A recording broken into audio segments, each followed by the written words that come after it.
Mimi na mambo matatu. Moja, kamati ya usalama ya wilaya ilifanya ziara ya kukagua miradi ya maendeleo katika maeneo yetu. Yako maeneo tunafanya vizuri, lakini yako maeneo hatufanyi vizuri. Tumetembelea vituo vya afya, zahanati, shule za msingi na za sekondari. Tumetembelea maeneo ya kilimo. Yako maeneo tunafanya vizuri sana, yako maeneo wastani, lakini yako maeneo hatufanyi vizuri kabisa. Na hii inatokana na nidhamu ya fedha ambazo tunapokea. Fedha zinakwisha, miradi haikamiliki. Na wote tunafahamu mapato yetu ya ndani bado tunaendelea kupambana ili yawe makubwa. Na kila miradi ambayo serikali kuu wameleta fedha, majibu ni kwamba tutatenga fedha kwenye mapato ya ndani. Tafsiri yake ni kwamba zitajengwa shule, zitajengwa zahanati, zitajengwa vituo vya afya, alafu mwisho wa siku yatakuwa magofu, kwa sababu kupanga kwenye mapato ya ndani ni jambo la awamu, si jambo la mara moja. Kwa hiyo niwatake madiwani kusimamia miradi hii ya maendeleo fedha zinapokuja kwenye maeneo yenu. Bahati nzuri mimi ni mkuu wa wilaya mwenye halmashauri mbili.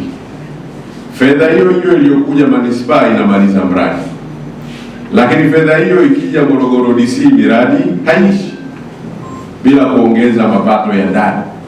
Kwa kuna jambo bado hatujafanya vizuri kwenye usimamizi wa miradi ya maendeleo katika maeneo yetu. Hilo la kwanza. Bii yake, yako majengo chakavu sana katika maeneo yetu. Pamoja na serikali kuu inaendelea kuleta fedha kukarabati majengo chakavu katika maeneo yetu, sisi kama halmashauri ya wilaya ya Morogoro lazima tuoneshe jitihada zetu. Kamati ya usalama imeelekeza halmashauri ya wilaya ya Morogoro tufanye tathmini ya kina juu ya majengo yote chakavu ya maendeleo katika maeneo yetu, ili tujue halmashauri ya Morogoro tunahitaji kiasi gani kuyakarabati. Sio, mnanielewa?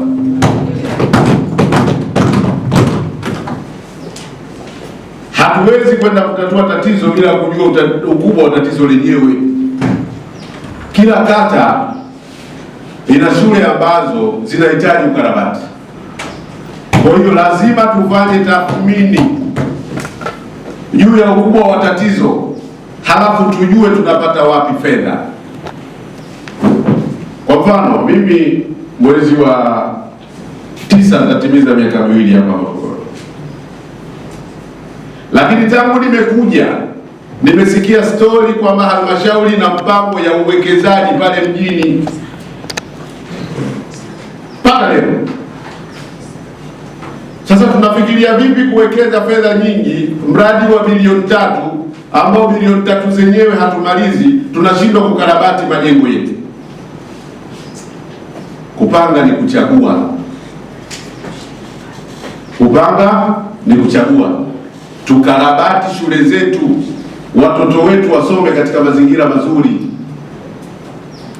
Tukarabati vituo vyetu vya afya, na tuunge mkono nguvu za wananchi kwa ujenzi wa zahanati.